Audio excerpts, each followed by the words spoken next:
Hi, everybody. Today is Monday, November 24th, 2025. Larry Johnson back in the United States, in Florida, joins us. Welcome back, Larry. I'm here. And by the way, nice shirt as always. You too. Good competition. Please subscribe and hit like button, helping us reaching more people. And Larry, let me start with the case of Marjorie Taylor Greene. She has decided to resign. And how do you see, because when it comes to the reasons that she has mentioned in the video she published, it wasn't just the video, to the document that of her resignation were published on her X account. What was behind it? What was the necessity on her part to get out of the, because many people see her, at least we saw her as one of the most sane voice within the political parties, Sure. Republican Party in the United States, but she's gone. What does that mean, in your opinion? Well, I think Trump's attacks on her are despicable. Um, you know,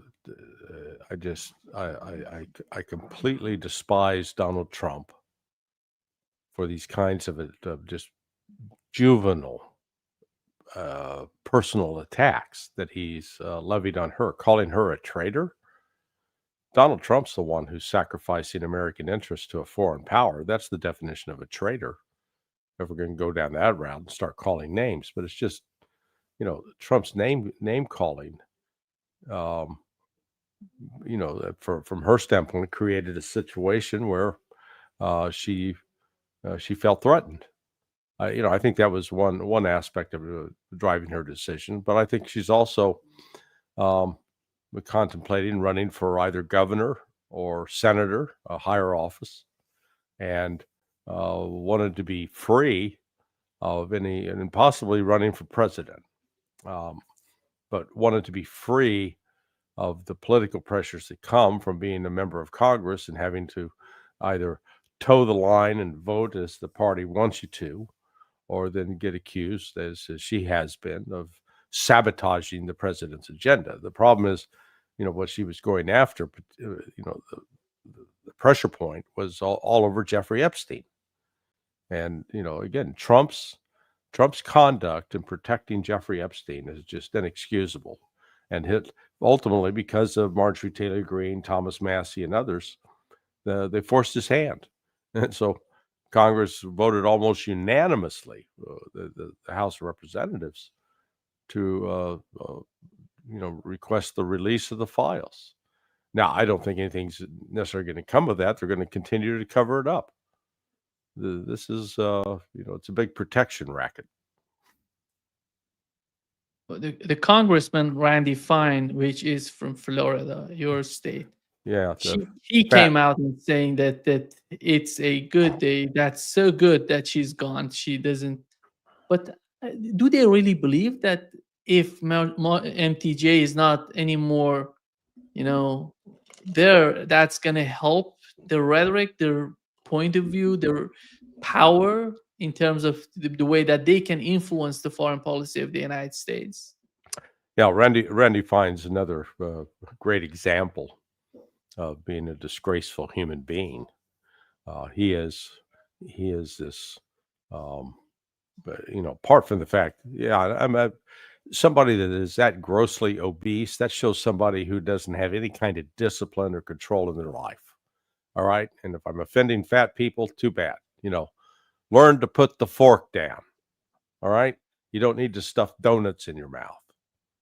But apart from being obese, he is just a complete Zionist who puts the issue of Israel over that of the United States.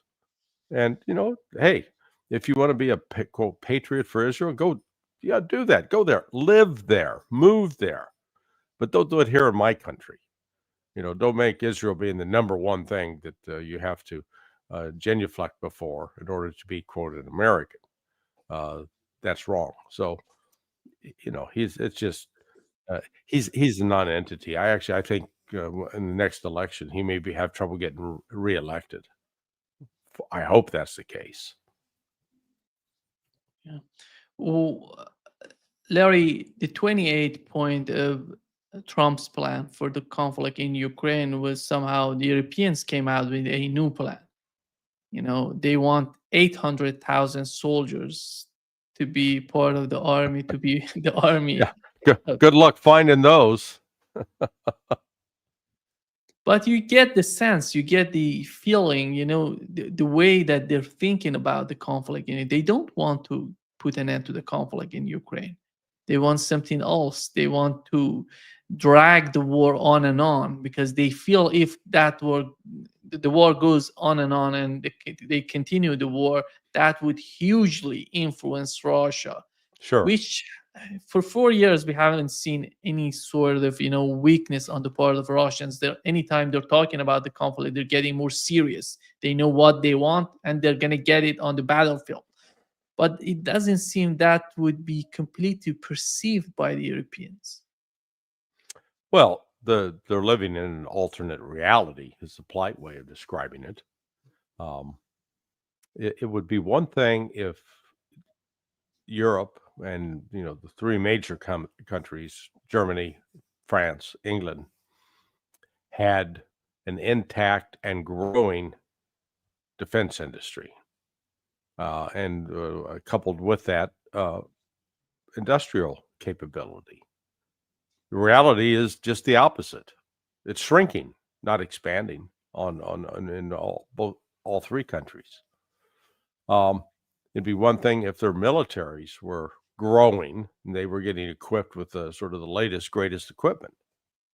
But it's just the opposite. That's not happening. So they continue to agitate with respect to trying to provoke a confrontation with Russia, but they literally do not have the means of carrying out such a fight. But you can't ignore, somebody who's constantly saying, "Hey, we're going to go to war with you," which is what they're saying to Russia. And so, Russia is prepared to take them on and, crush them. General Aludinov in our conversation last week made that quite clear. So, Europe seems to have like a death wish, trying to commit suicide. Who has published the document, Larry?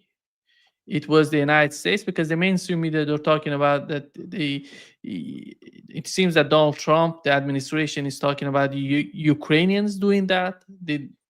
You see the mainstream media trying to blame that on Donald Trump and his administration. Who was behind this, and what was the objective of releasing the document? Oh, well, we don't know. There's not just one document. There are multiple versions out. So there's a version leaked to Axios and the Financial Times. I think that was leaked most likely by Keith Kellogg. A version that they presented. Then you have the one that came out of that was presented by this Ukrainian representative, member of their Rada, their version of Congress. So there's getting the Ukrainian position out there. What's clear is Russia has not had a signed, complete document. Russia didn't leak it. I think there was some initially. Pepe Escobar was told by some that thought Kirill Dmitriev leaked it. I don't think that's accurate at all. And now watching what we've seen unfold, so there are multiple versions floating around, and Russia has received something, but Russia has not signed off on anything yet, and it's waiting to see what they get officially. I haven't seen the news yet today with respect to the meetings in Geneva, but they're supposed to be hammering out sort of a new version to get Ukraine on board, and then if they can get Ukraine on board, they're going to try to do what I call Minsk 3, present Russia with a new agreement that'll fix everything. Trust us. I don't think this is going to produce. This is not going to produce a negotiated outcome, despite What do the. you Go what do ahead. you mean by Minsk three? Because the identity of the two are far apart. They're not similar at all. Well, what I mean by Minsk 3 is remember how Minsk 2 came about. The Ukrainian army got beat. It was getting clubbed and defeated at what was called the Battle of Debaltseve. And that took place in January, early February of 2015. And because Ukraine was actually facing a tremendous defeat, you had increased pressure from the United States, but particularly from the Europeans, from Germany and from France, to cobble together what was then known as Minsk II. They were the brokers for that agreement. The agreement was actually signed between the government of Ukraine and then the representatives of Donetsk and Luhansk. Russia was then a guarantee of it, and the French and Brits were supposedly guarantors of it, as well as I think Lukashenko out of Belarus. Well, and then, as was admitted in December of 2022, Merkel and Hollande both said, yeah, we were just trying to buy Ukraine some time, basically so it could rebuild its army to continue to attack Russia. So how is this similar? Now, on a much larger scale, Ukraine is losing the war, and the West wants to try to save it. And they're trying to save it with some, trumped up peace agreement. And, because underlying this is the belief on the part of the West that Russia's economy is suffering and that Russia actually is looking for a way to end this war because it just can't stand the pressure. Oh my God, please get us out. I mean, it's such a load of crap. So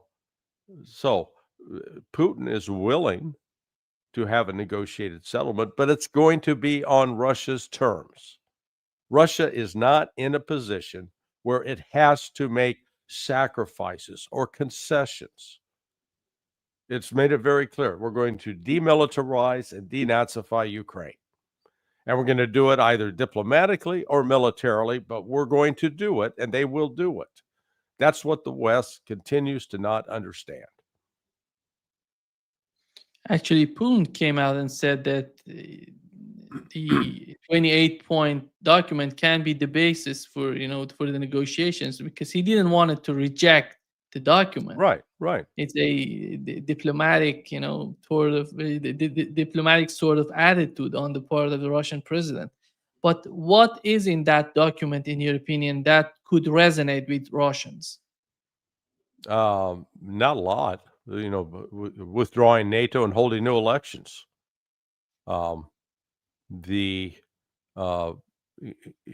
Even what's in that document falls way short of what Russia is going to require. There's the belief that I think one of the latest versions of, again, it depends on which version we're talking about.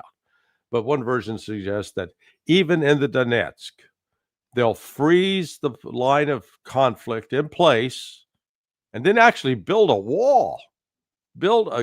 goddamn wall to separate the sides and then have a neutral zone. Russia's not going to agree to do that. I mean, it's crazy. So, you've got that. Or the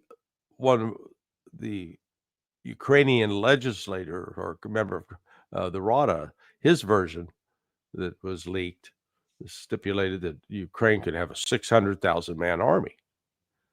Russia's not going to agree to that at all. That they actually had an agreement in 2022, and I think we talked about this on Friday briefly, that the Ukrainian military armed forces would be reduced to 85,000. Yeah, Russia might agree to that, but 600,000? Hell, Ukraine doesn't even have 600,000 men right now. especially trained men.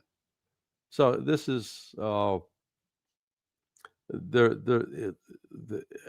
it depends on the version of the document we're talking about.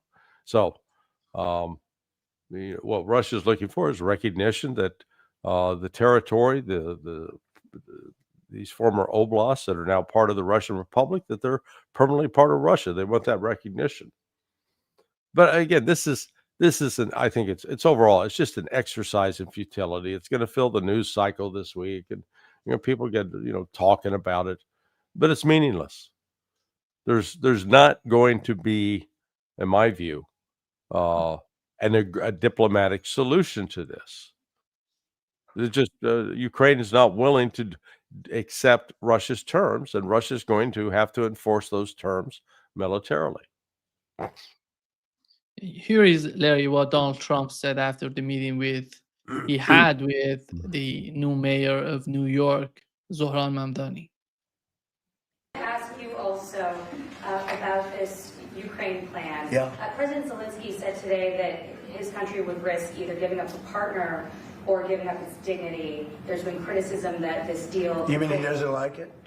It's unclear. He was sort of Well, pretending... he'll have to like it, and if he doesn't like it, then, they should just keep fighting, I guess, The suggestion that he made, though, was that if he doesn't accept it, that the U.S. would pull back its support for Ukraine. Well, at some point he's going to have to accept something.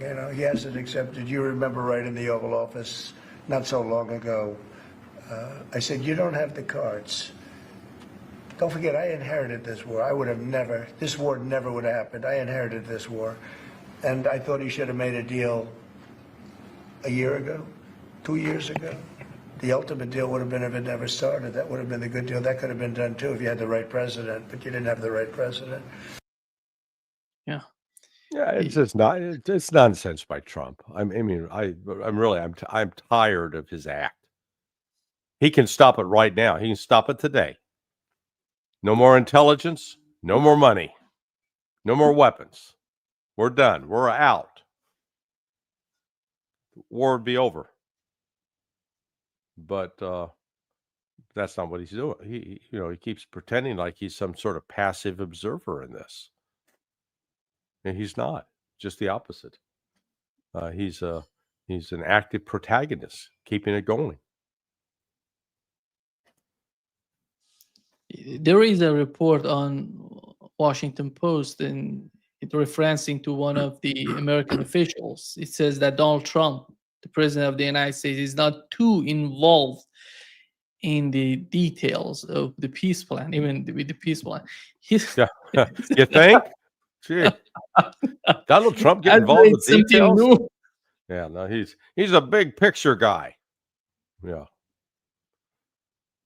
Larry, if Donald Trump is not that much involved in the in preparing such an important document, I would say, because he had a meeting, he had various phone calls with the president of Russia, and after all, he's not even participating in the process of preparing a document or being informed somehow by those people who are preparing the document.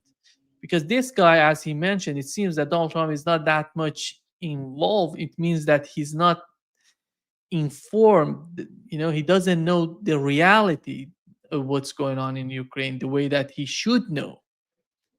And how is that going to influence the whole process? Because who's in charge? Is JD Vance? I don't see him. No, there is nobody in charge on the Trump side of the house. Yeah, he wants the political victory of being perceived as having produced a peace agreement. That's what he's trying to do. He didn't the details. Are you kidding? Details, schmeatels. He's not pressing on that. And watching his emotional reactions, it's like a pendulum swinging back and forth. 1 minute he's telling Zelensky you got no cards, and the next minute he's accusing the Russians, and we're going to sanction you. In fact, he's imposed more sanctions on Russia. He's not done a single thing since the talks in Anchorage, Alaska, to demonstrate goodwill towards the Russians that would say, hey, we're sending a great ambassador to you, one that's got direct access to me, somebody that speaks Russian, that's understands Russia. Hasn't done that. They haven't returned the property. They haven't established direct flights back and forth. So it's Trump is he's conducting a form of theater in his office, but the script on the play keeps changing.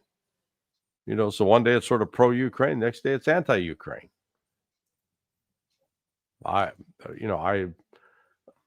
If I was Russia, I'd frankly I'd say, look, we're wasting time with the United States.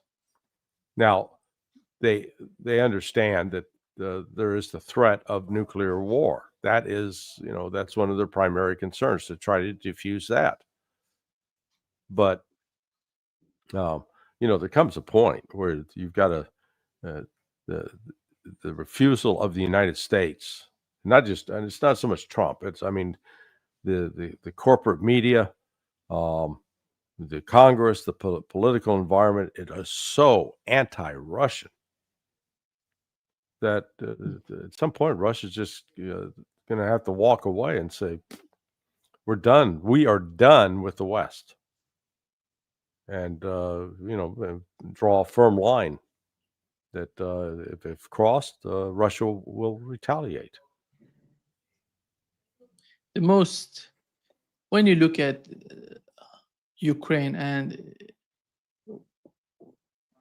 the problem with the communication between the Trump administration and Ukrainians is the main issue, or the way that they're trying. Because you look at the level of communication between the Trump administration and Europeans, can compare it to the communication between the administration and Ukrainians. Which is the problem in your opinion? Which is the main issue?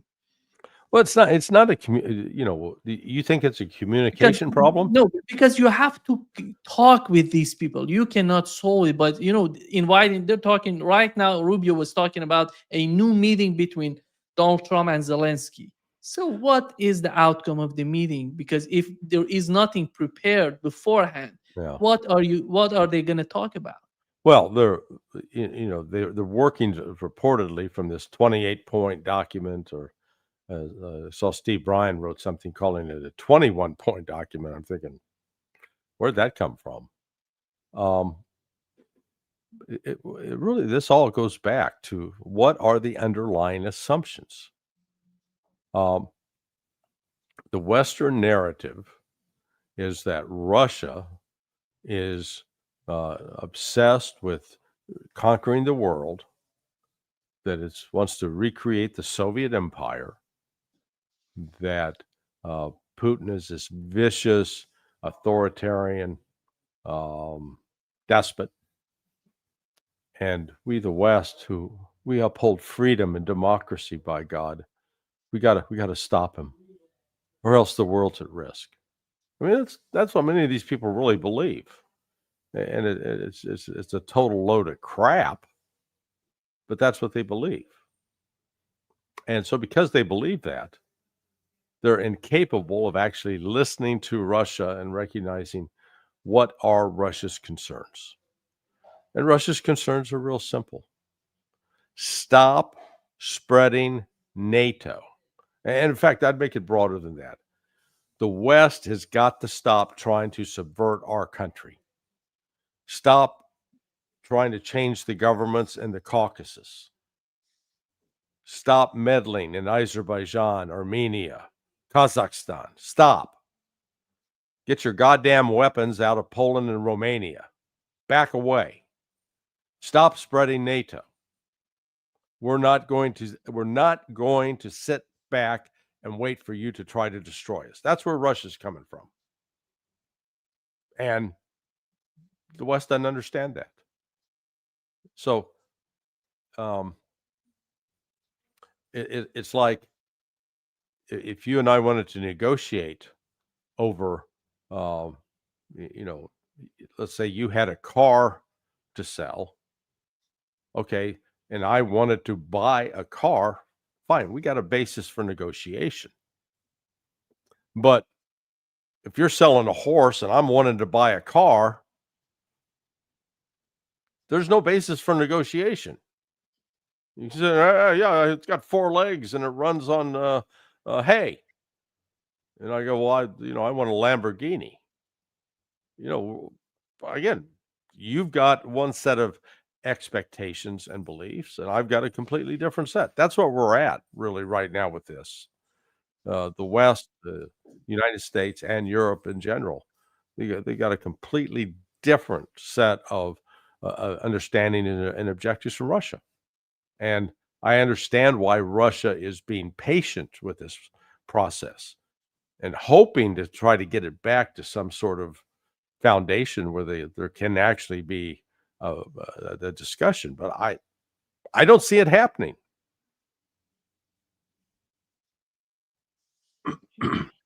One of the main reasons, Larry, that I asked you about the communication between Donald Trump and Zelensky is that Putin said that he's not going to meet with Zelensky. He refused to have a meeting with Zelensky because he knows that the master is behind Zelensky, is not Zelensky and his administration. Yeah. He wants to talk with the with the big guy, not with the little guy who's running Ukraine right now. And when it comes to Donald Trump, in my opinion, he needs to talk with Europeans. He doesn't need to talk with Zelensky. What is the point to talk with Zelensky? Well, Who's Zelensky? Because I think that Europeans have found some sort of manner to manipulate the whole situation, to drag it on and on without reaching any substantial point in Ukraine. They playing around with Donald Trump and his administration by Zelensky. what is there to talk to the Europeans about? What leverage do they have? They don't have a single damn thing the United States needs. We can't, it's really the politics of it involved that we want that to be perceived as we have relationships with them. But candidly, Europe is irrelevant. It's malicious, and it's the Brits continue to uh, conduct terrorist attacks and help the Ukrainians carry out terrorist attacks. But I mean, they don't have resources. It's not like they're sitting on some vast store of natural resources that are critical for developing industry or artificial intelligence. They aren't some, wunderkind with respect to writing software or the modern industry. They're militarily they're weak. I mean, really, it is. There was a time where Europe was important. Yeah, there was the colonial empires that dominated the world and really caused a lot of death and destruction when you go back and look at it. Um, but they're now headed towards the realm of irrelevance. So they think they're important, and they hold meetings, and we're gonna spend a lot of money they don't have. I mean, that's what's so ludicrous about this. So yeah, Trump can talk to them for what purpose? They are meaningless, and I apologize to you know the folks from Europe watching this. You may not like to hear it, but that's the truth. You're unimportant. You're frankly not even worth paying attention to. You should be ignored because Russia's not sitting there going, "Oh man, can we get our army together so we can march on and take over Berlin and then Paris and then oh yeah, man, let's go grab." Why? The the Russians don't need Europe at all. They just want Europe to leave them the hell alone. Stop creating military threats. Stop placing missile batteries in Poland and Romania capable of carrying nuclear weapons. Stop. We can get along, but Europe doesn't want to get along with Russia because Russia, at its heart right now, is an Orthodox Christian country that rejects homosexuality, that rejects transgenderism, that rejects pedophilia, the things that the West is obsessed with, absolutely obsessed with. And this is a cultural battle because Russia is seen as upholding these traditional Christian values, even though Russia is a country that's got 140 plus ethnic groups and a significant number of Muslims, significant number of Buddhists, and has found a way to coexist and have the religious differences while maintaining their fundamental Christian essence. That's what Europe hates. This is really, this is almost a religious war. This is like the West is trying to recreate the Crusades. Only this time, instead of taking Jerusalem, they want to take Moscow. I totally agree with what you've said about Europe. That's why I think that they're totally dependent on the United States. That's why the United States can put a lot of pressure on them to help them in for the case of Ukraine. But the United States, for some reasons, they don't do that. Do you think that Donald Trump himself doesn't want to put an end to the conflict? It doesn't seem to me that that's the case. I don't think the United States has a lot of leverage over Europe. We still need the Europeans to buy our U.S. Treasury bonds. I mean, the United States is in debt up to its ass. 127, with a debt to GDP ratio of 127. So, we're borrowing way more money than we can repay. And, the Europeans have been buying some of that. Now we're trying to get them to cough up money themselves, which they don't have. I mean, France is at a upside down on the debt to GDP ratio. Same, England's right there. Their debt to GDP ratio is at least 100%, and Germany is headed in that direction.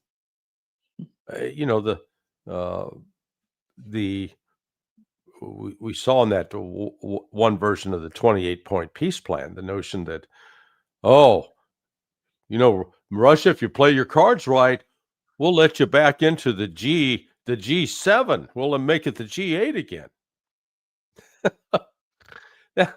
That's like, say in Brazil, you take a kid that's been playing. He was playing football at like some local football club in Berlin or Brasilia or Rio. Now he's playing on the national team. And now you come back and say, hey, we got a deal for you. We're going to let you rejoin your team in Berlin. And you're going to go, why the hell would I want to do that? I'm playing with a national team. I'm winning. So here's Russia with BRICS, which outperforms the G7 on every economic measure you want to consider, where there's the growth rate, the percent of the market that's controlled, and they want to go back and join the G8. That's not going to happen. That's not even that's not even attractive. Yeah. How, Larry, we've learned from the Iranian ambassador to Russia, and that Russia came out with a proposal to have a defense pact with Iran and other countries from that part of argument, who are opposing the United States imperial policies. Mm-hmm. And NATO, basically, they want to go against NATO. They want to defend themselves against NATO.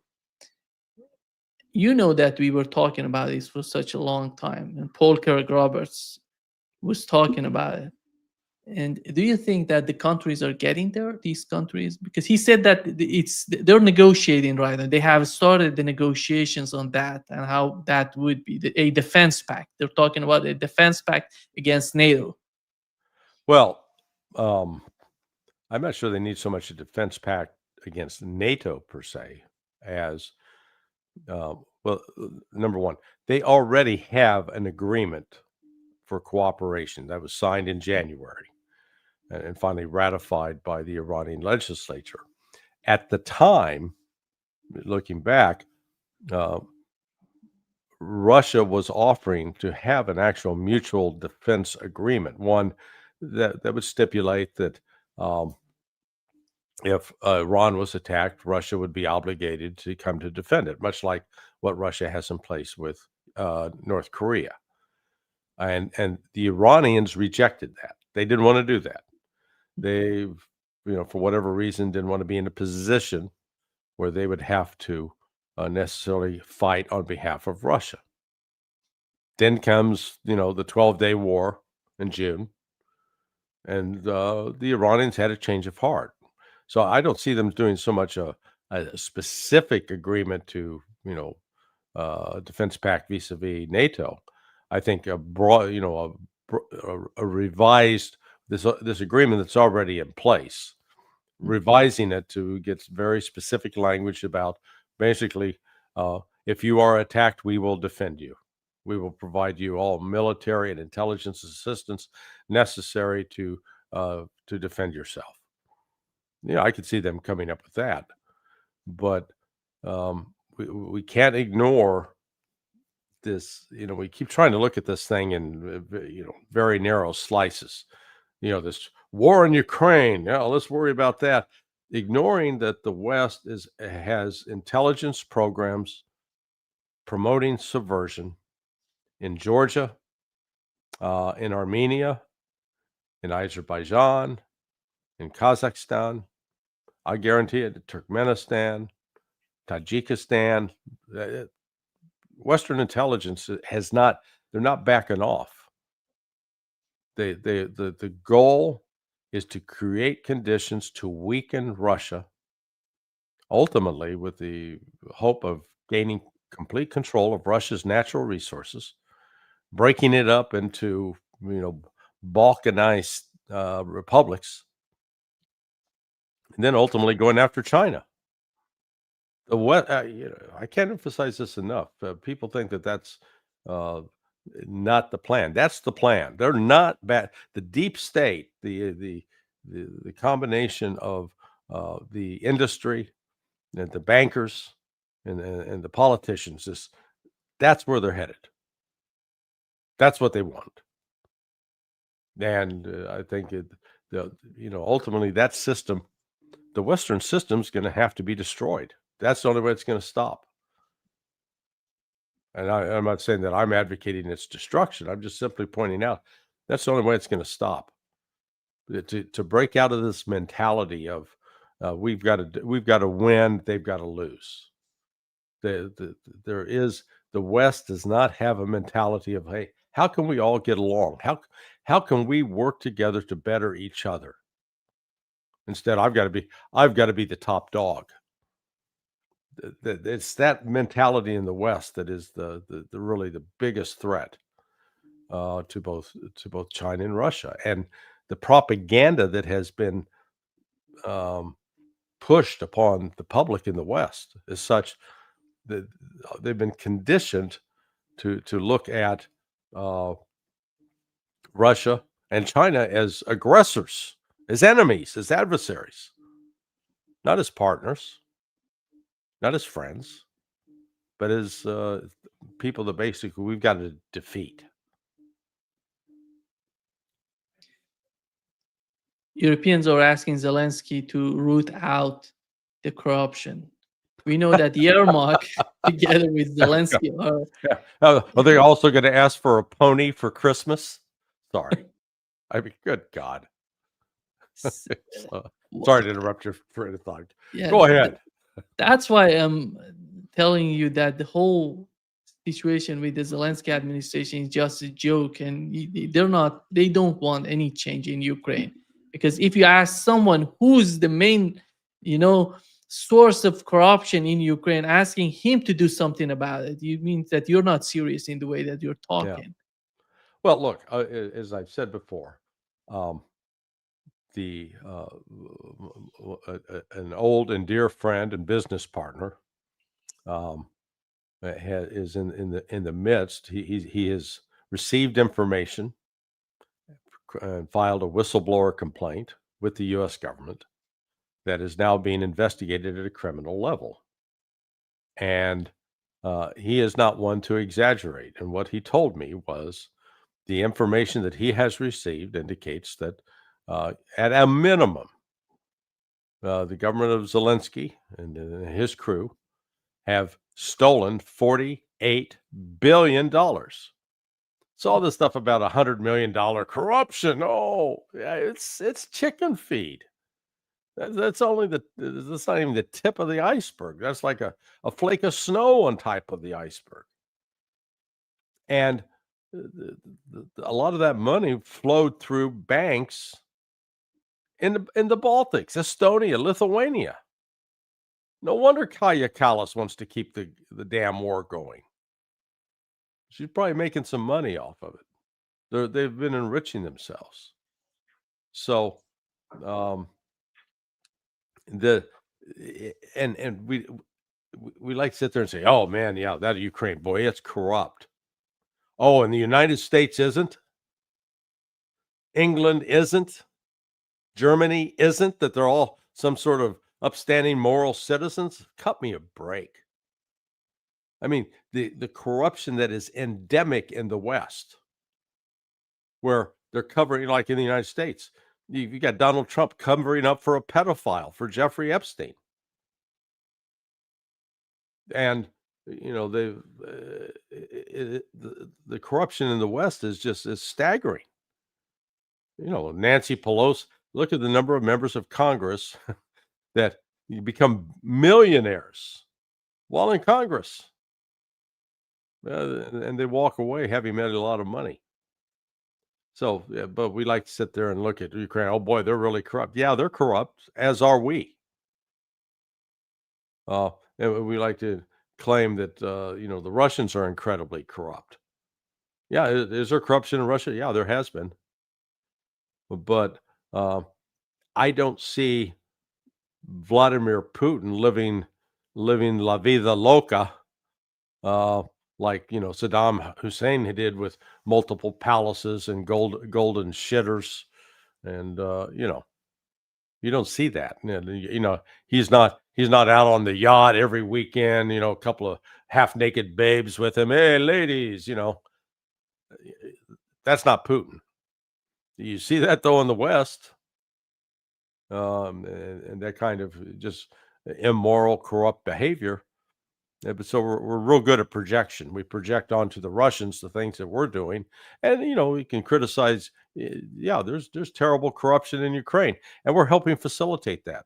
As I mentioned to you before, you know, my partner identified specific members of the Senate, Republicans and Democrats, who are getting millions of dollars out of this money that's been stolen from American taxpayers.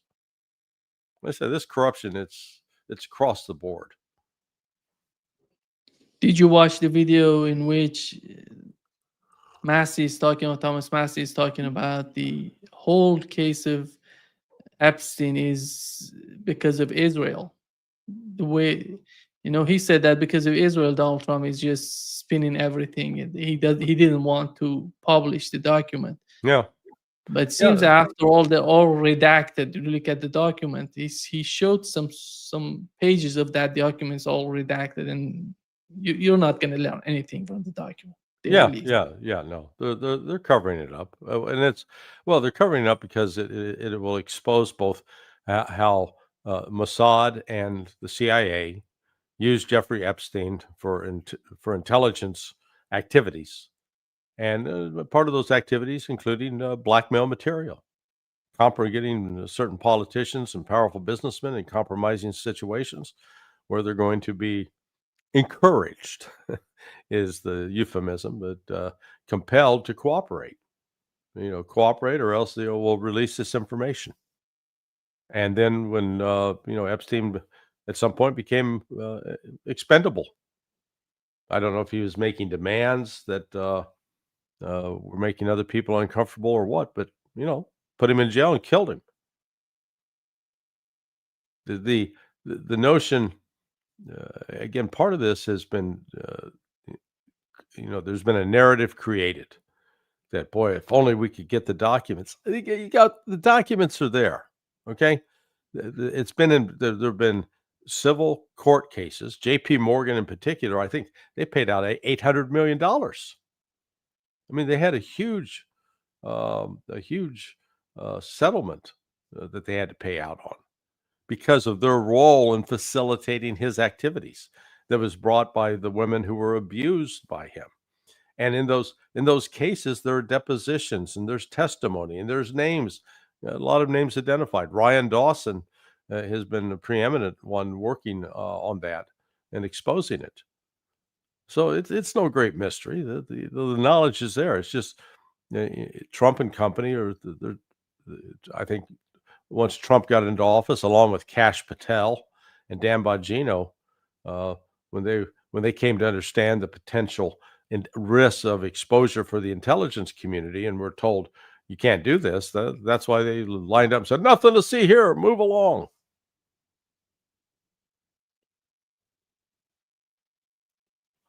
Larry, the British, commentator Melanie Phillips, she said that there is no such a thing as Palestinian people. Here is what she said, Larry.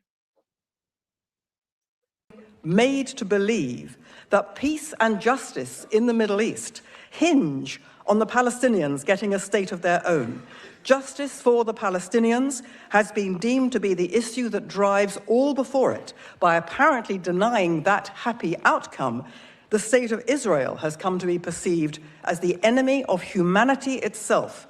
This is the big lie that we are all up against. But the Jewish world has never identified this big lie as such and has never fought it. It has never told the world the truth. There is no such thing as Palestine. There is no such thing as the Palestinian people.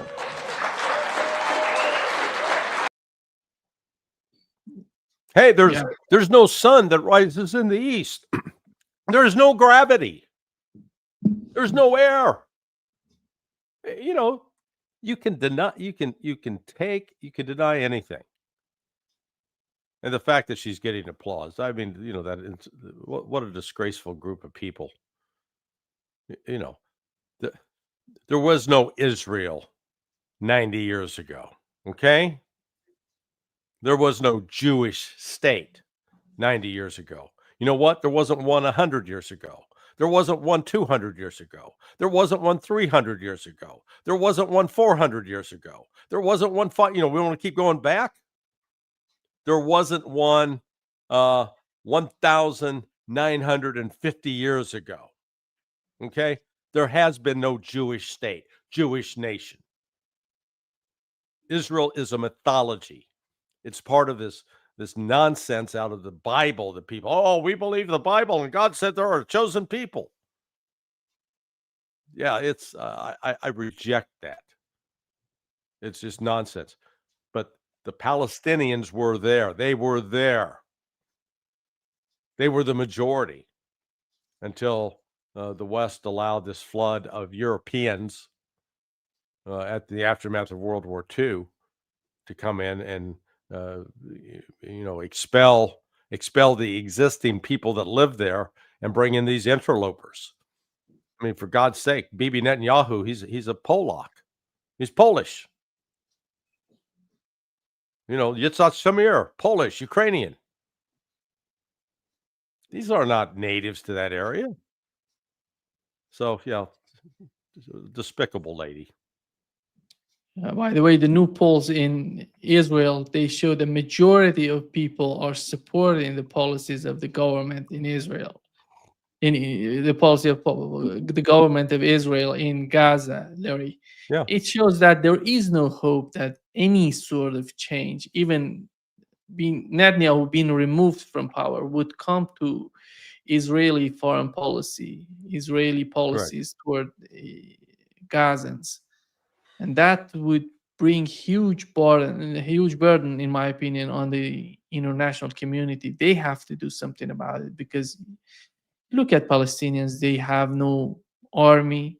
They have no power internationally. And if other countries don't do anything about it, and Israel won't let them to even survive, they want them all killed or gone or disappear from the earth. Yeah, they went to exterminate them. The Zionists are a bunch of genocidal maniacs. But it's not going to happen overnight. But they are the relationship between Israel and the United States. It's going to be dramatically different in 20 years. Like I said, it's not going to happen overnight. There are too many members of Congress right now. They're getting paid. But increasing the sentiment in the United States is definitely turning against the Zionists. I never used to have this kind of attitude. I do now. I think the nation of Israel should cease to exist, in my view. I don't even think there shouldn't be an Israel, in my view. It's just an artificial creation, and it's based upon religious beliefs that I reject completely. And I know that'll infuriate a lot of Christian Zionists, but too damn bad. You guys believe in a bunch of nonsense. There is no God that said that this particular group of people, they're my favorite people, and they get to go into this land and kill whoever they want because I said they could. Sorry. Ain't buying that. That's your story. Ain't buying it. Because ultimately, when we get down to these religious issues, it's a matter of belief, what people want to believe. And I put that in the same category of believing that if you can jump off a 90-story building, you can land on the ground on your feet and be intact. I don't believe that either. Did you watch the video of Donald Trump and Mamdani? In the Oh. aftermath, he said Mamdani was asked about if I'm not mistaken, it was an Israeli, reporter asked him, "You called the United States of committing genocide. You said that the United States is committing genocide in the Middle East. Do you still believe that?" He said that I didn't say the United States, the government of the United. I said the government of Israel is committing genocide, and the government of the United States supporting them. Next to Donald Trump, he said it. Yeah, It's unbelievable. I give him credit for, in one aspect, being much more honest than Donald Trump. At least he didn't back away and mince his words. A lot of politicians get in that situation. Say, "Oh no, I never really meant that," and he appeared to hold firm on that. And it's correct. The United States is the biggest enabler of genocide in the world right now. Because if you were to tell me a year ago, 2 years ago, that someone would be the mayor of New York and call the state of Israel committing genocide and the United States is supporting genocide, I could have never imagined that would happen. Yeah, It shows how everything is changing, Larry. It's not just about outside of the United States, but inside the United States, everything's changing. well, it's changing rhetorically. Okay, yeah, he gave that answer. Has it actually changed the policy? Has it ended the flow of aid to Israel? No. He has no power to do that. Yeah. He's the mayor of New York. Yeah. It has nothing to do with the foreign policy of the United States. Yeah, it's indirectly. I mean, they can make life difficult for the United Nations. He actually could be pretty destructive in that account. But yeah, he is relatively powerless. He has an important voice, and it's what I'm saying. That kind of rhetoric, him saying that, is becoming increasingly the popular position in the United States, that we view the Israelis as a bunch of murderous thugs. Let me play a video of Mike Huckabee talking about how Christians are committed to support Israel. Here is what he said, Larry. because I'm a Christian, and they say, well, why are you so supportive of the Jewish people? I said, you can be Jewish, you don't have to have anything to do with Christians, but you can't be a Christian and not understand that your entire faith is built on the foundation of Judaism. So for Christians, we look at this as an obligation, a moral debt that we must repay. And therefore, I don't understand anyone who says, I'm a Christian, but I don't really want to support the Jews. Well, how can you do that? But it is not the view of those of us who are what I would call biblical believers that accept that what the scripture says about the Jewish people. In Genesis 12, those who bless Israel will be blessed. Those who curse Israel will be cursed. It gets pretty simple. I say there's a miracle every day in this country. Yeah. Yeah, apparently he didn't read that part of the New Testament where Jesus, who was born Jewish, happened to reject the Pharisees. So it's just a load of crap. I mean, it just shows the nonsense. This belief, the magical God theory. Oh, God said that those Jews, boy, they're really special. I mean, it's obscene. It's an obscenity, in my view. Hey, Paul. Welcome, Paul. Hello, How's it going? Larry. Nima. Hello. Welcome, Paul. Thank you. Paul, we were talking about the case of Israel and Donald Trump with Epstein case. You know, MTG, Marjorie Taylor Greene, has decided to resign. What does that mean to you? I saw that you wrote a piece, you sent it to me, and I want to know what's your take on that. Well, I think Trump is isolating himself by coming out against the two strongest supporters he had, which was Marjorie Greene and Thomas Massey.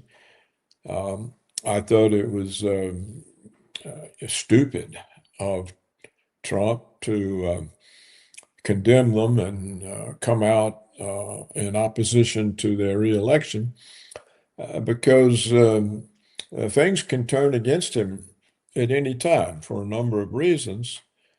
And he's certainly not going to have any strong defenders from the Republicans. They're mainly rhinos opposed to him and go along only because of the support base he has.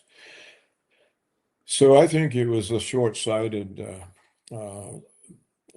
act of possibly of self-destruction.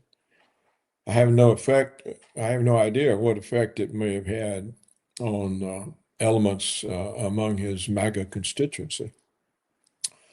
But I suspect that Greene and Massey are popular. And the way she removed herself, I thought was well done. And I don't think it'll help Trump.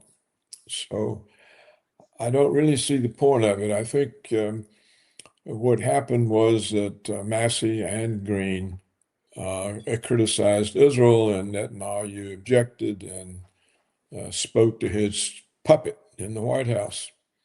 And I think that's probably what happened. Larry, before leaving us, what's your take on what has happened with the case of Candace Owens? She's talking about they tried to assassinate her. What is that? Well, not tried to assassinate her. She said she's received information that Macron and some Zionists have put a contract out to have her killed because she's got the #1 podcast according to YouTube in the world, and she is extremely influential, and she is not one to accept the narratives being pushed, and she's asking some very salient questions and challenging the narratives. I mean, she when she came out and said, hey, Emmanuel Macron is married to a dude. His so-called wife is not a woman. And people say, oh, that's ridiculous. That's nonsense. Well, listen to her podcasts. She actually presents the evidence, or let's call it the lack of evidence that this so-called woman is actually a woman. She claims that she had 3 or 4 kids. Really? Where are the pictures of you being pregnant?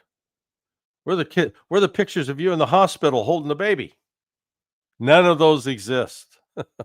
And if Macron and company, if they wanted to shut her down, well, that's all they had to do is produce that right off the bat. They didn't do that. So and it ignores the broader fact that let's assume that she really was a woman.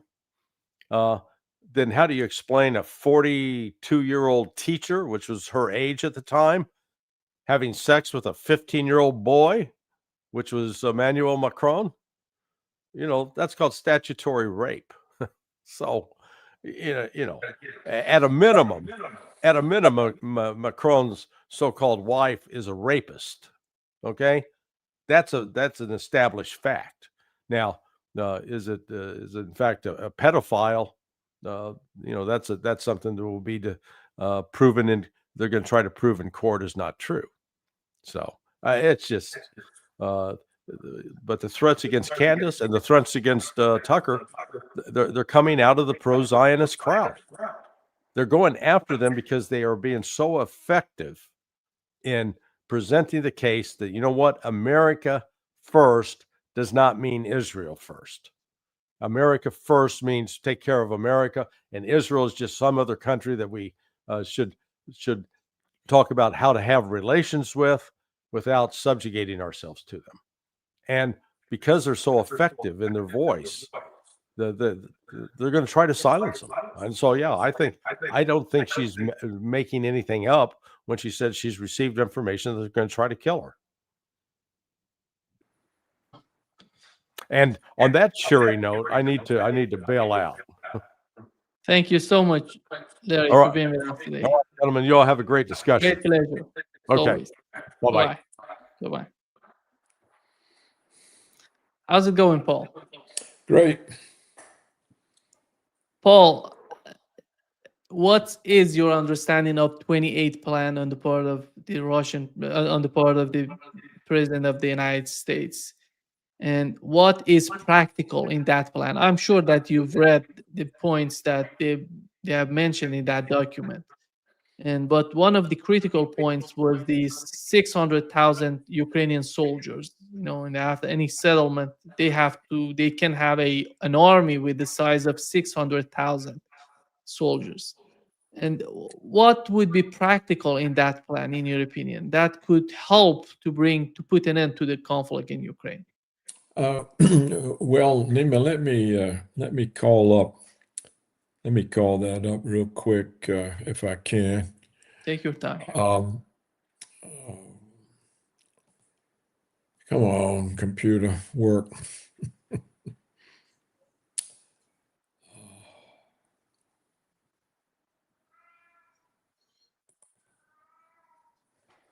Okay. Nima, I think the 600,000 soldiers, that is not demilitarization. So I don't think that will fly with the Russians. I think it's put in there so that Trump can show he is making a concession to match some concessions he hopes Putin will make.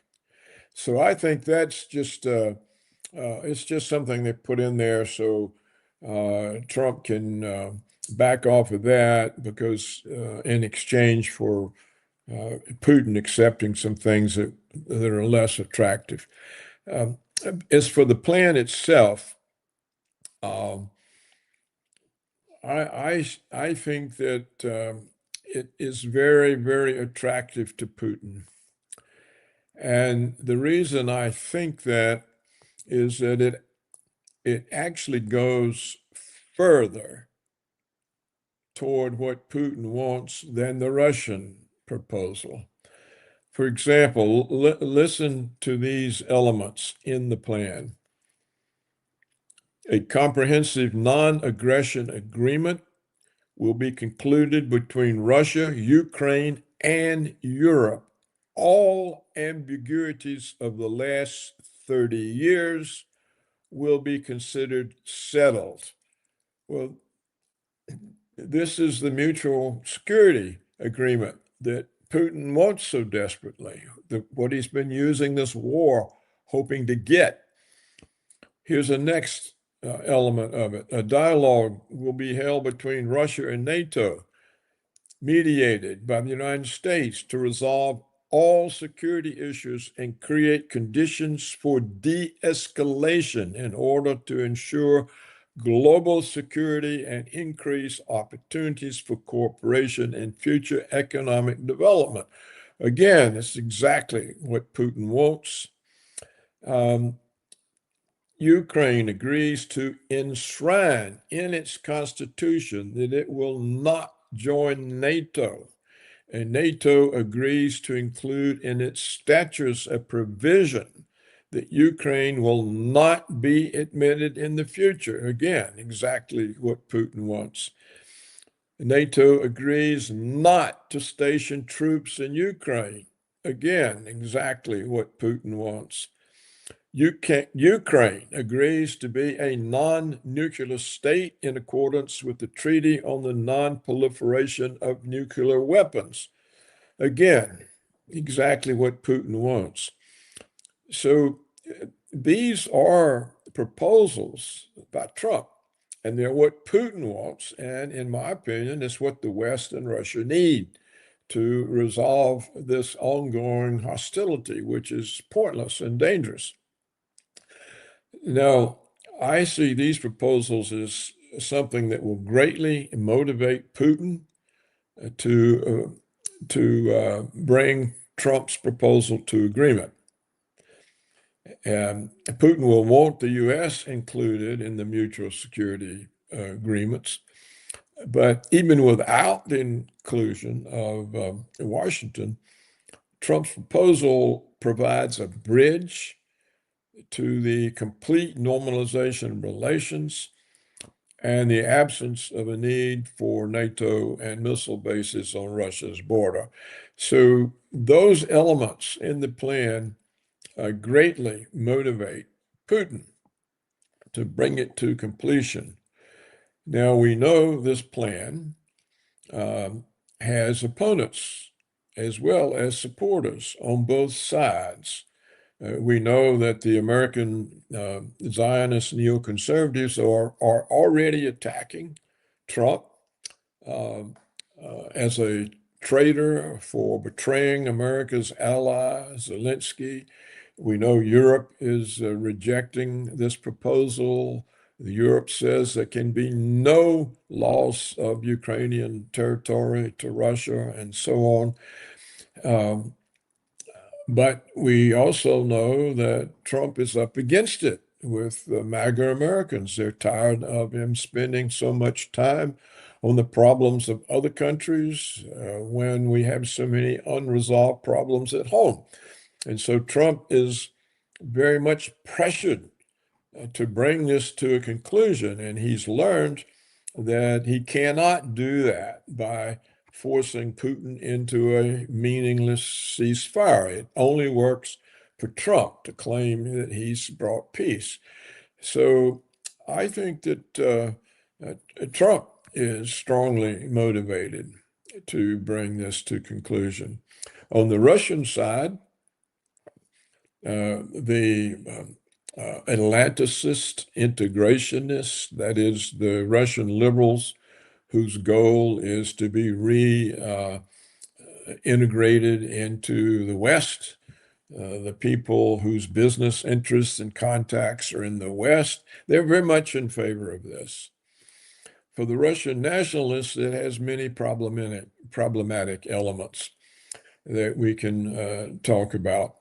And they are a formidable force now. They're more powerful now than they were at the beginning of this war.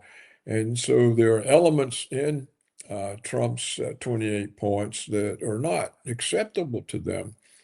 Now, I have no way of knowing who will have the most influence in Russia, the Atlanticist integrationist or the Russian nationalist.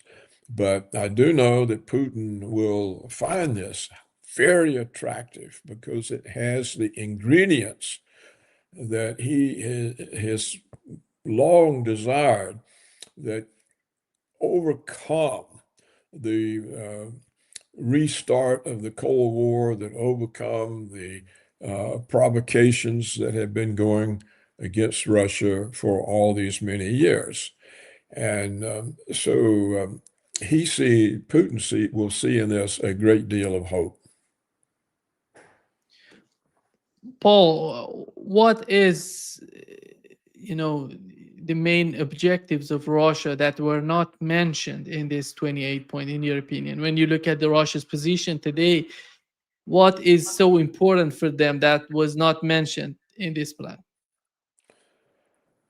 Well, what the agreement does that will be problematic, I think, less for Putin than for the Russian nationalists. It recognized that Crimea, Luhansk, and Donetsk will be recognized as Russian territory. Everyone will recognize this: United States, Europe, Ukraine. But the other two provinces, Kherson and what is the other one? Zaporizhia or something like that. Zaporozhye. Yeah. Now, there, Russia hasn't gotten all of that territory empty of Ukrainian troops. And so what Trump's agreement does, it freezes the current combat lines where they are, and it will give de facto recognition, not official legal, to the Russian holdings along the line of that contact.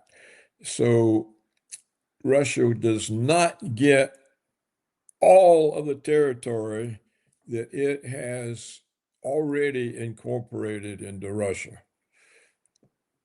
This is the cost of Putin's slow, never-ending war.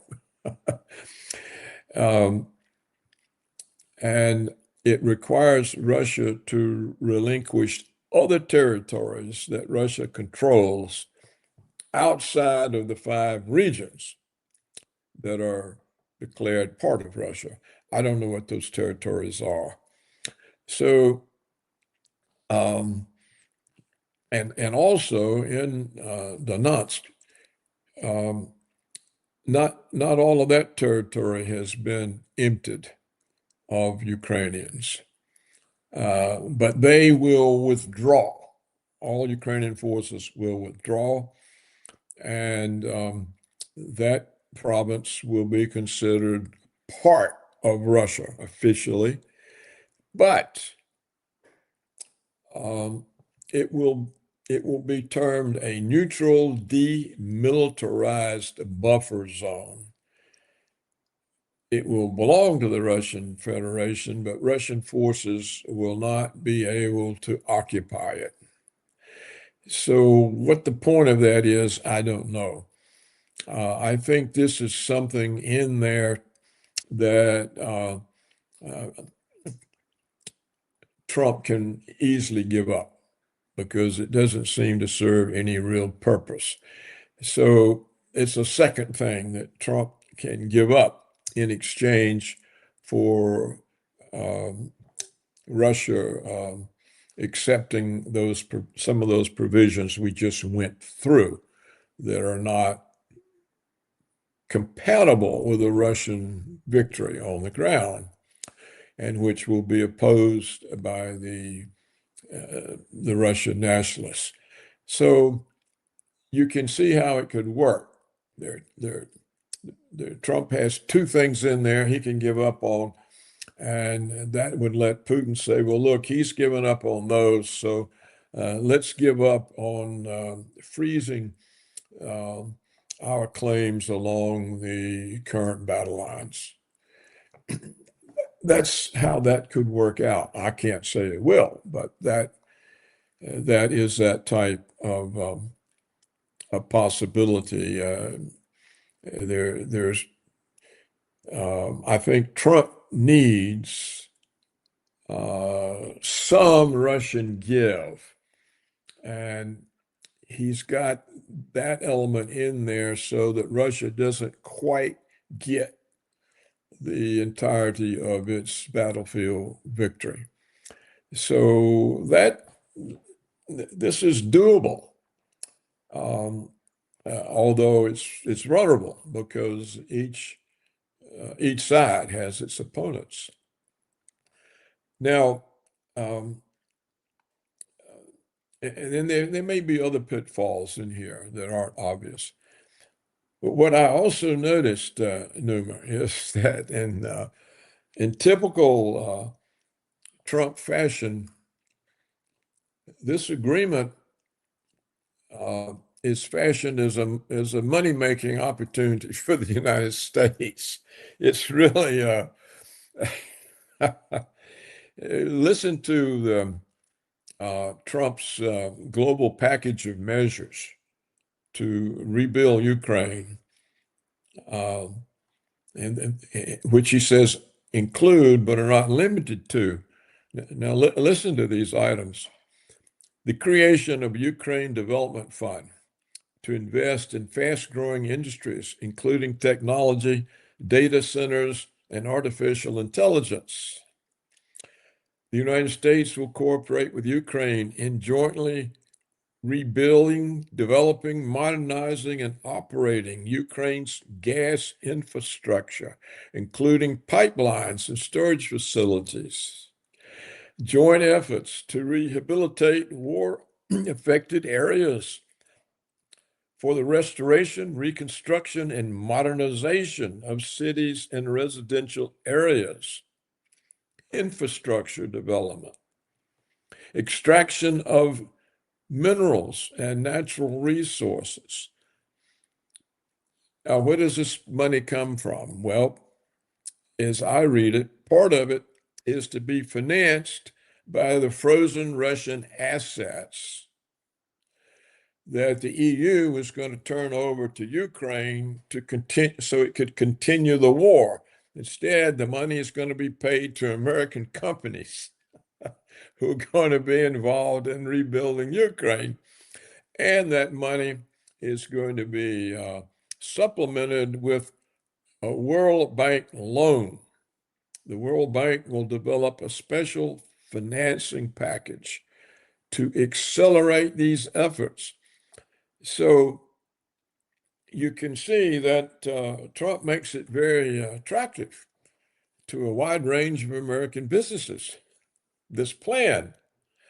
And it probably relies on that appeal, the monetary appeal to the large range of American corporations to block any neoconservative or the opposition at home. So if you look at this thing the way I've presented it, it seems to be a highly likable outcome. It's something that can be achieved. It doesn't seem to take too much give and take on either side. And given that I'm convinced and have been from the beginning that the reason Putin didn't bring this war to a quick end was he intended to use it to get a mutual security agreement. And now those elements are written into the agreement, not by Russia, but by Trump. Now, it's true, it's not said exactly how how this mutual security arrangement is, the details of it, how it's actually to take place, and there's discussions and they'll be mediated. and there's plenty of room for it to be upset. But still, I think from the way Putin sees things, it's a huge advance. It's far beyond Trump saying, you agree to a ceasefire right now, or I put more sanctions, or I'm going to sanction India and all your other customers, and blah, blah, blah. It's so different from that Putin, I think, has to see this as a substantial concession, a great victory, and that he's been proven right, not to terrify the West by putting his force down strong and showing them that Russia can't be dealt with militarily. That was his alternative approach. I think I wrote about it. He could take the soft approach, which he took, or he could take the hard approach. I think either one had equal chance of working. He chose the soft approach, and this is the result. Now, we have to understand there's a difference here. This is, for Putin, this is something he's very sincere about. For Trump, this is a way of getting out of the problem of Ukraine. When he's called home to deal with our problems, he's been in office a year, and that's a lot longer than the 24 hours that he promised to settle the Ukraine conflict. He can't just walk away, he has to settle it. So for Trump, the settlement doesn't have the meaning that it has for Putin. It's a politically convenient thing that he needs. For Putin, it's not that. It's completely getting rid of the Western hostility toward Russia so that there can be normalization of all relations. For Trump, it's to get out of a problem that he has Ukraine and he's got MAGA America, and they say, we want your attention at home. So for Trump, it's a political thing. It solves his immediate political needs. For Putin, it resolves a fundamental long-term problem. So that is my take on it. I'm hopeful. But we'll see what happens. Do you think that does Donald Trump want to force Europeans into because after all, Europeans are important to the whole case of Ukraine. And how do you see the way that Donald Trump is handling the situation with Europe? Well, in my opinion, Europe is irrelevant. They're impotent militarily, they're impotent politically. If Putin and Trump make an agreement, it doesn't make what Europe thinks makes no difference. They're a part of our empire. Trump's notion of empire is different from the neoconservatives. It's economic. It's doing deals. And Trump knows that when you do economic deals, both sides have to benefit. You can't just impose your deal on somebody else because they don't have to take it. So I don't think it matters what Zelensky thinks or who's not going to be there, or that it matters what Europe thinks. They have no importance.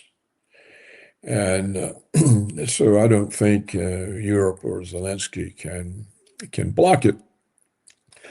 The only question is whether Putin, when he looks at what appear to be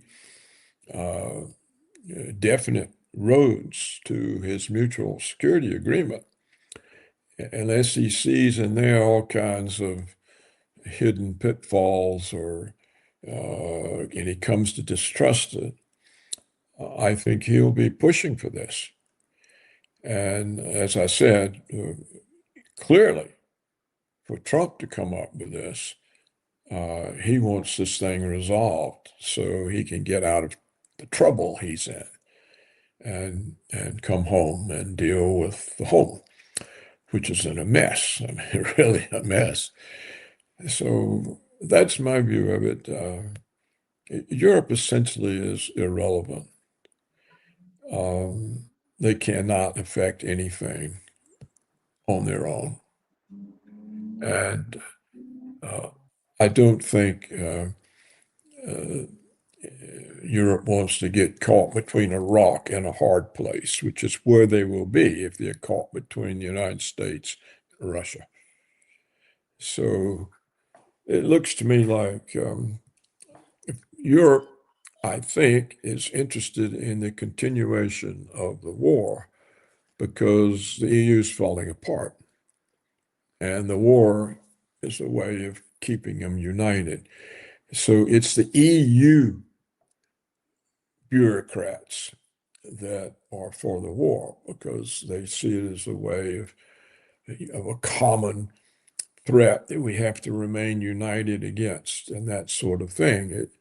It stops the breakup of the EU, which in my view was always a terrible mistake and should never have happened. European countries should never have given up their sovereignty to some sort of extra European organization, which is essentially dictatorial.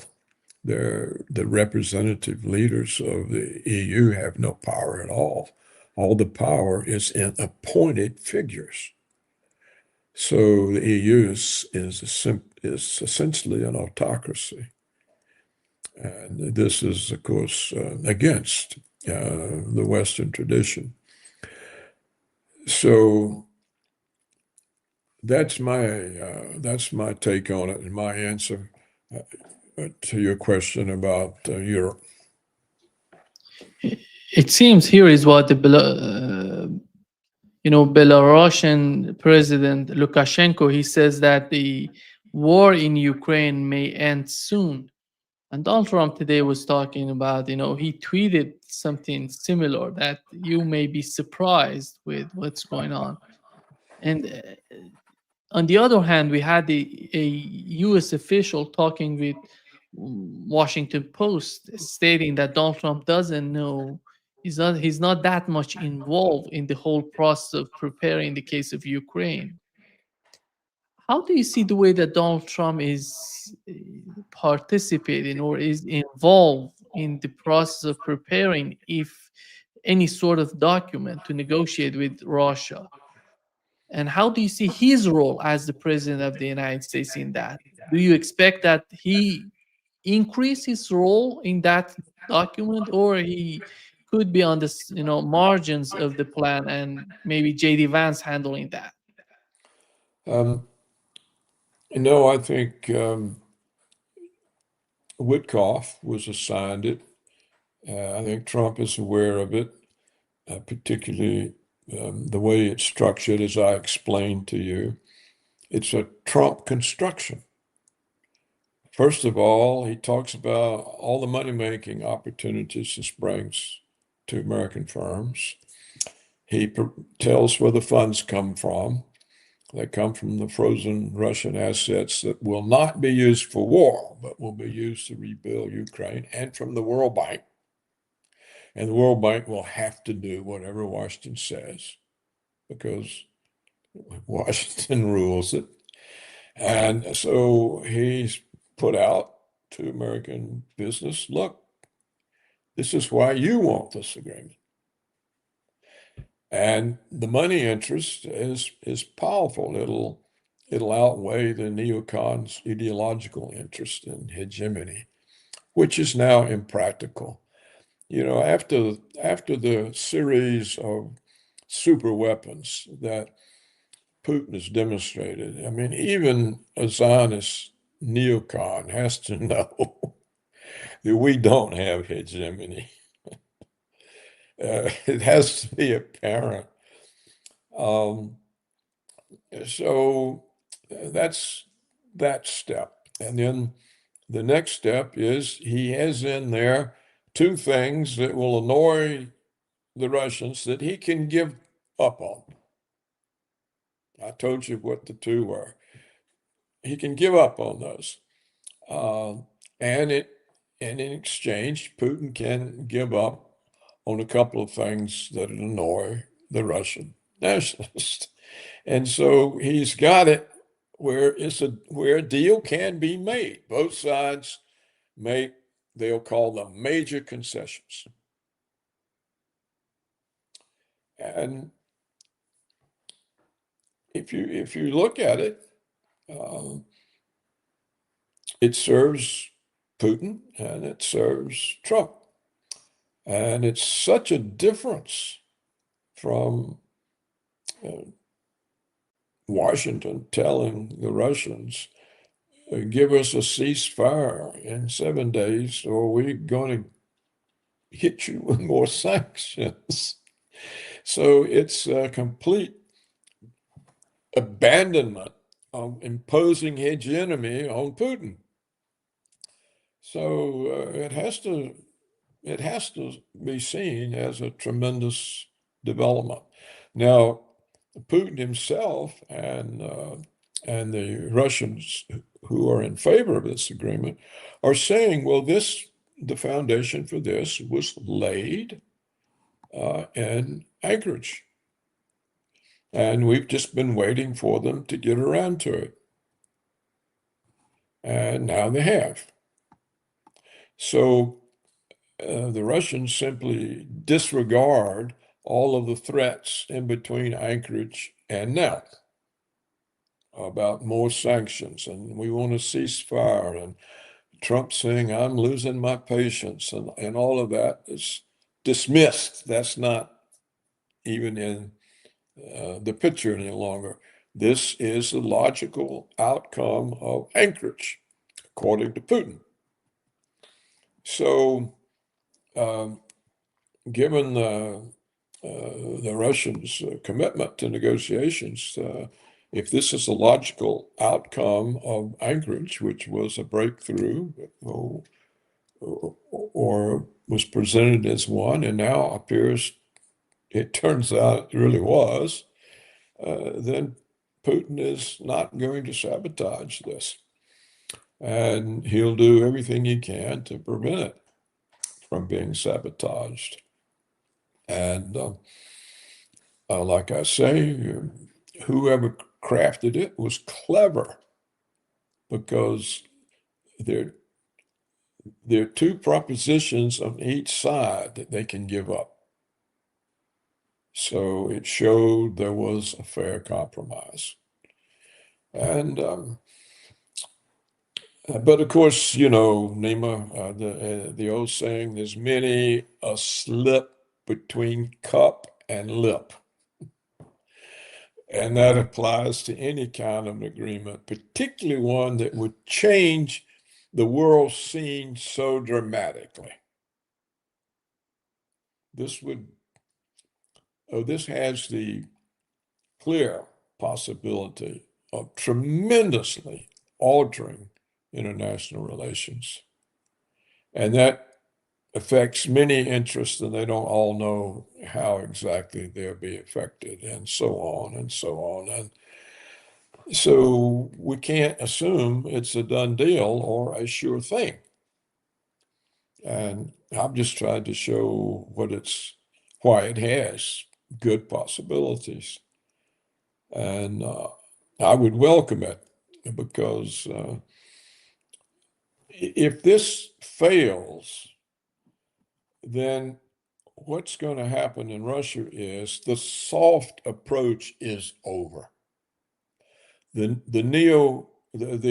nationalists in the military will be too strong to put up with Putin continuing his soft approach, never-ending war, accepting provocations. They won't stand for it, and there won't be anything Putin can do about it. And so then the approach becomes hard. And what will happen? The entire electric grid of Ukraine will be knocked out. not in a temporary way, but in a way it would take years to put back together. The country will not be able to function. It will be in the dark during dark hours. There'll be no way of moving any troops anywhere. Kiev, the government in Kiev will be targeted and destroyed. All rail, sea, air transport into Ukraine will be halted. Putin will dictate the terms of the surrender. There's nothing anybody in the world can do about it. That'll be the consequence. And I don't think that's a bad consequence either, because it tells the West, look, we misjudged. We misjudged Putin. We thought he was easy because he never did anything. He never enforced his red lines. We thought he was a coward, that he was averse to any kind of conflict with the West. And it turns out, look, do we really want an enemy like this? Or shouldn't we make peace? Maybe we need peace more than he does. So I've always thought the hard approach would produce the same result. But Putin is a humane person, and he chose to do it not by terrorizing the West, but by showing unceasing goodwill and patience. And I think it's paid off for him. I have no objection. And I'm happy, and I hope no one is able to mess it up, because when you have nuclear weapons and one side is provoking the other constantly, eventually those weapons come into play. And if they do, life on Earth becomes very tenuous. And for what? Why? No purpose, except that we couldn't bully somebody into surrendering. And this is not worth risking life on Earth. So I think we should all be happy and hope this works out. And I've tried to show what some of the pitfalls would be and who the opposing parties are. And I hope people will notice that and keep it in mind and use their voices in the right way. We don't need voices used to undermine an agreement like this. There's been no need for NATO since the Soviet Union collapsed. None. But the neoconservatives saw it as an opportunity to prevent the rise of Russia, as the Wolfowitz doctrine calls for. And this is how it's been used. It's been used to provoke and threaten the security of a large country that's armed to the teeth with nuclear weapons. And it's just a stupid policy to pursue. There's no justification for NATO on Russia's borders. Look, this has been obvious for a long time, not only from Putin's statements, but remember the conflict in South Ossetia. And what was it? 2008, I think, 2008, when the United States trained the Georgian army and sent it into South Ossetia, which was a disputed territory that refused. It was sort of incorporated at one time in Ukraine, kind of like the breakaway republics, like Donbass in Ukraine. And when the Georgian Republic was separated from Russia and became independent, South Ossetia said, "We're not going, we're Russian." And so there were Russian peacekeepers there to stop any conflict. And when we sent in the Georgian army. These Russian peacekeepers were killed. And Putin was at the Olympics in Beijing, China, and had to rush back, get the Russian army, and go in there. Well, in 4 or 5 days, the Georgian army was destroyed, and the whole country was in Putin's hands. So if he wanted to rebuild the Soviet Empire, there he had Georgia back. And Georgia had been part of Russia for centuries. What did he do? He gathered up his troops and marched them home and left Georgia an independent country. So clearly we've known he had no intention of rebuilding because he had it. He had part of it right there. But he gave it back. And he didn't go in on his own initiative. He went in response to the Ukrainian invasion of South Ossetia, prompted by Washington. So there was never any basis for the claim that he was going to rebuild the Soviet Empire. He's trying to build Russia. Russia's a huge place. It's vastly underpopulated. He's got nobody to send to occupy all of Europe. They don't want those problems. Just think of the nationality problem in Europe. Every one of those countries is a Tower of Babel. Who wants these troubles? Nobody. There's nothing for Russia in Europe. So, look, the Europeans, they can't even defend their own women. So, and they're unwilling to. So, to wind up again, this is an excellent opportunity to save the world from a nuclear conflict. I think there are two important sides of the agreement. If something happens, if a settlement happens between the United States and Russia in Ukraine, one of them would be, as you've mentioned, the details, the points of the agreement, which are of, in my opinion, of particular importance when it comes to the size of the Ukrainian army, because Europeans are talking about 800,000 soldiers to be, the size of the But army. Ukraine doesn't have 800,000 soldiers, and the 600,000 is the figure Trump will give up on. That's the problem. You remember Minsk II agreement. In that agreement, instead of abiding by the agreement, they have built an army of 700,000 soldiers before the conflict in Ukraine, before the war in Ukraine started. I think one of the main concerns on the part of Russians is to guarantee that would never happen again. Yeah. And I think the Russians will get that point. They'll succeed. The 600,000 soldiers in Trump's agreement is one of the points put there for him to give up on in exchange for the Russians accepting the battle line in the non-Donbass regions as the line of Russia. So I'm not. You see, I don't expect Putin to give up the demilitarization. I don't expect him to.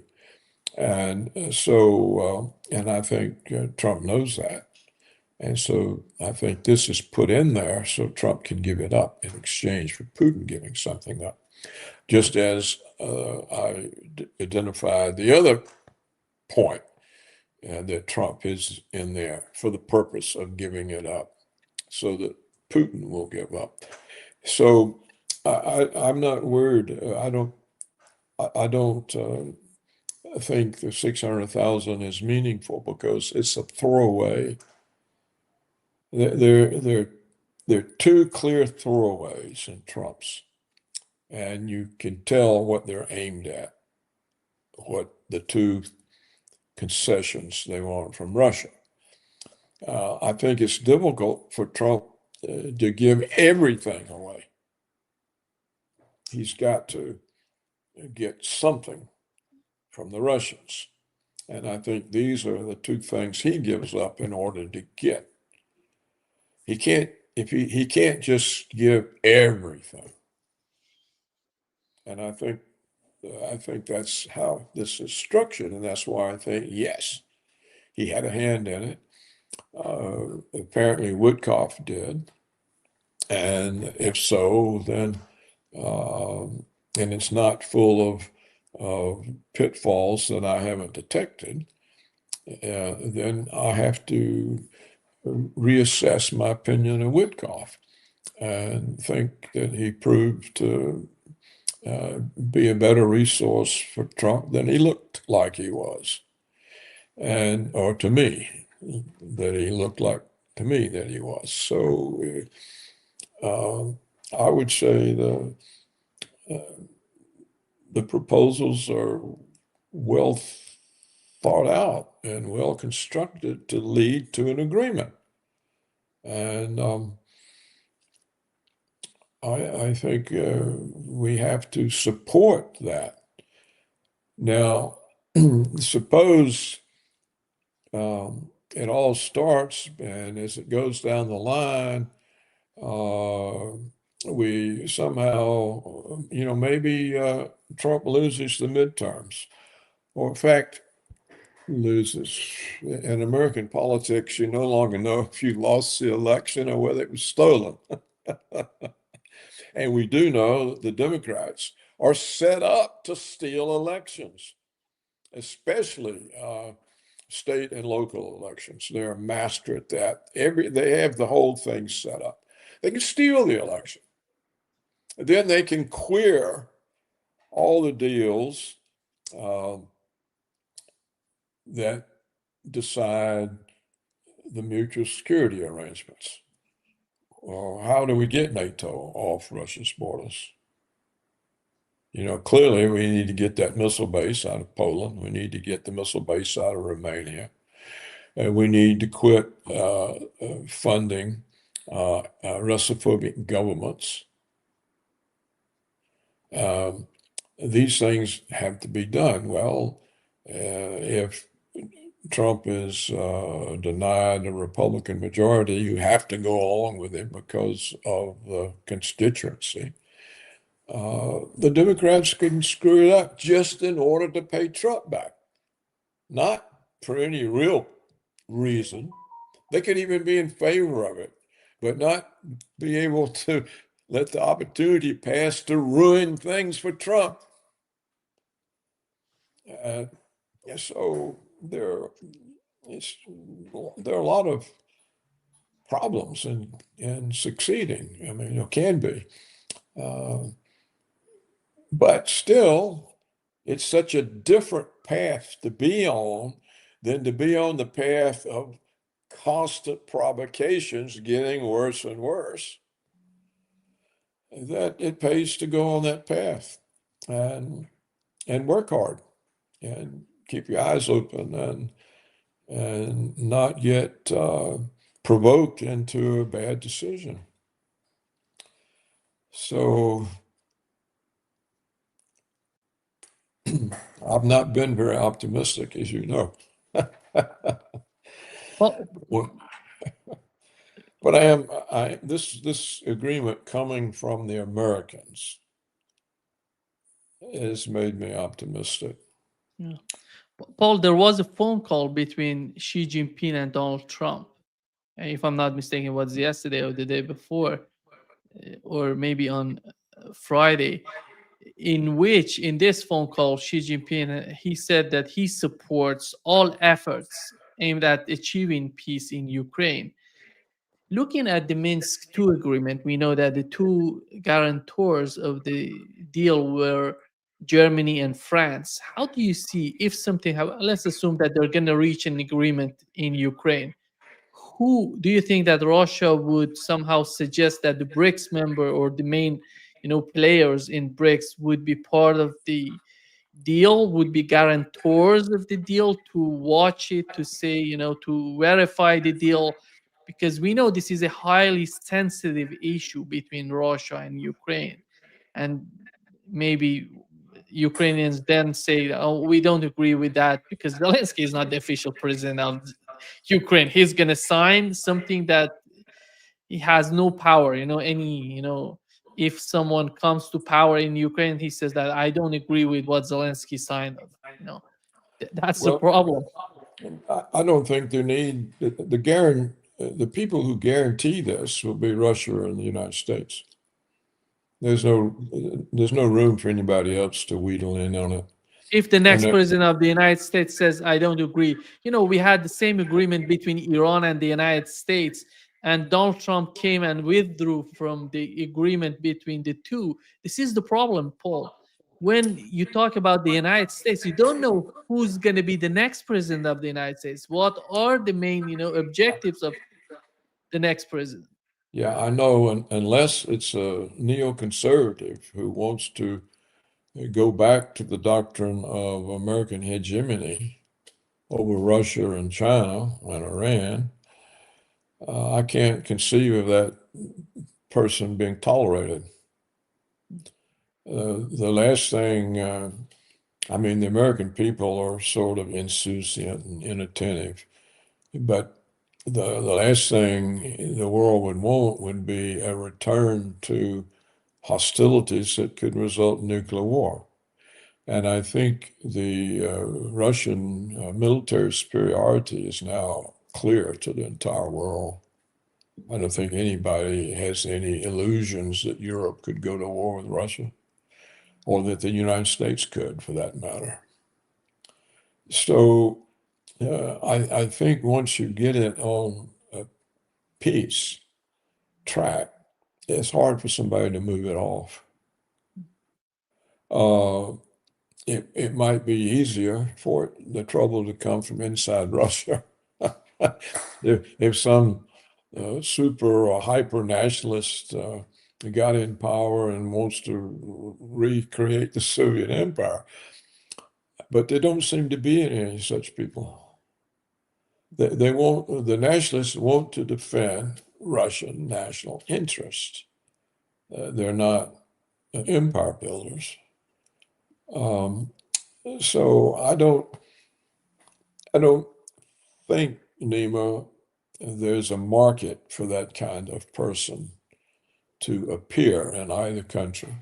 And if it appears in Ukraine, he'll just be squashed. Ukraine has no power, and Ukraine is going to be completely in the hands of American business. If Trump's deal goes through, I read you all of the things. It's the United States take over the Ukrainian economy, and people will be making money, and it'll be money less susceptible to being stolen, as happens during wars like in Afghanistan and in Ukraine, where there are endless scandals of vast sums of money just disappearing. Companies are much more careful about their money. Don't let people disappear. I don't think there's a market for your guy to come in and mess it up. I don't think so. And I think that some of the sensible members of the EU, they're always the little countries, Slovakia, Hungary, they see the EU failing. It never made any sense. And I think just the pressures on each European country of the tremendous amount of unassimilable people they've let in. They've got such a huge internal problem now. Whether they whether they survive really depends on whether they can manage the very large population that has a totally different culture, totally different values, and expresses hostility toward the home country. This is their challenge, not Russia. And it's a far more dangerous challenge than Russia.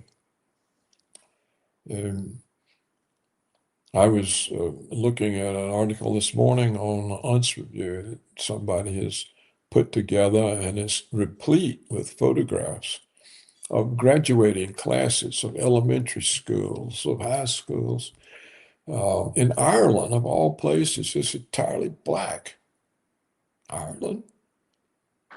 Like this one little white girl in this whole graduating class. Well, how are these people Irish? And then there are pictures of where the Muslims are all together and they're demanding that Sharia law be imposed in France. Well, if France is France, how does it have Sharia law? It's French law. You can't have both, or you've got two countries in the same border. So what are you going to do? Divide them up and split the country in half? These kinds of things are real. They are very real. Just think, everybody thinks about it black, white, but just think about all the black genocides in Africa. The blacks are killing each other.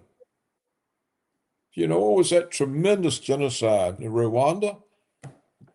The Tutsis and the who? What? The two groups. I mean, this was a genocide. For years, the important thing in Africa was which tribe controlled the government. And if you were in the wrong tribe, buddy, you suffered. And the tribe that controlled the government got all the money that came in as foreign aid. So they would have the upper hand. Oh, this produced all kinds of conflicts. We've had civil wars between white countries. The English had their own civil war. We had the Russian Revolution, where they wiped out the aristocracy and the Cossack farmers, and they say we had a civil war. We didn't. We had a war of northern invasion of the Confederacy. It wasn't a civil war, but and we've had white European countries fighting each other, World War I, World War II. It goes back forever in history. So these are the real kinds of problems that Europe has brought on themselves, and they've got to find some way to deal with these problems, and it's a huge challenge. They haven't got any energy or money or time to fight with Russia. Paul, it seems that people are listening to you in Russia, Iran, and maybe China, because we've learned from the Iranian ambassador to Russia. He said that Russia has proposed a defense pact between like-minded countries against NATO. The proposals are still in the early negotiation phase, and it seems that they're negotiating among each other. They're talking about how to deal with NATO in a long run. I don't know if something comes out of these negotiations, but they're moving that way. Well, I'm not surprised at this point, because you see, if I was Putin and I'm looking at this document that Trump's presented, and it has these elements, I read them out, of ending the confrontation between Russia and the West. One way to achieve getting rid of NATO is the threat of a Russian, Chinese, Iranian mutual defense agreement. So, sure, Putin wants to start that going. He's looking at these negotiations, and he can say either if NATO goes, the Chinese, Iranian, Russian agreement goes. If NATO doesn't go, we don't go. So it becomes another negotiating way to end NATO on Russia's borders. And I think if NATO's not on Russia's borders, there's no NATO for China and Russia and Iran to unite against. There's no American empire for them to unite against. So Putin's is smart enough to see that, and it's clearly a powerful negotiating point for him to use. Okay, NATO goes, or you're facing this. So it would be wonderful if things turn out. Like I say, I've always been very pessimistic about the outcome. And I don't want to get carried away now with hopes and going entirely the other way. I realize that there are going to be many challenges to this. I'm just stressing that it has possibilities. And I tried to make the reasons clear why it has possibilities. It appeals to the American business community. It appeals to Trump's need. It appeals to what Putin really wants. It's structured so they can make an agreement. Now, they may fail despite the proposal being structured in that way. But it's certainly not structured against an agreement like all previous Trump proposals have been. Yeah. So let's watch it closely, and let's try to see who's helping and who's not, and hold them accountable or give them praise. Let's see how this goes. I've identified the supporters and the opponents, and there may be other opponents we don't know about yet. I don't think Europe matters. I don't think Ukraine matters. No. And it's within Russia, it's within here. And maybe, if Candace Owens is worried about being assassinated and Tucker Carlson is worried about it, then Trump can be worried about it. And so that's one thing. Imagine an assassination they blame on Russia. Yeah.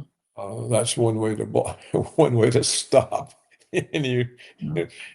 That would So, sabotage everything. yeah, that's right. The people, we need to keep our eyes open and our minds thinking clear, and try to get the word out, whether this is being properly supported or unjustly hindered. And I don't know what else to say, Nima. There are plenty of other topics we can worry about. Yeah.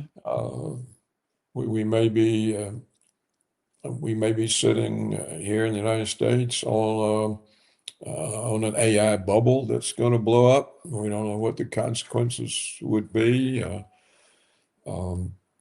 We have Democrats who are essentially alienated from the United States, and yet they still get almost half the vote. What does that tell you about the population? Either the population is alienated or is so insouciant it doesn't know what's going on, or what's the difference? There are all these problems. Europe is full of problems. And maybe now they can get some attention. I just don't know. But I doubt there's going to be any NATO troops marching into Ukraine. I don't think that's going to happen. I think at this point that would be the end of Putin's soft approach. I don't think there'll be any support in the Trump administration for NATO troops marching in. But you never know, false flag things can happen, and the media can control how people see it, or can control enough of the people how they see it. These things are all there. Interesting topics will not go away. Yeah. Thank you so much, Paul, for being with us today. Great pleasure, as always. Thank you, Nima. Thank you very much. Great time there, Paul. See you Great soon. time. See Bye-bye. you soon. Bye-bye.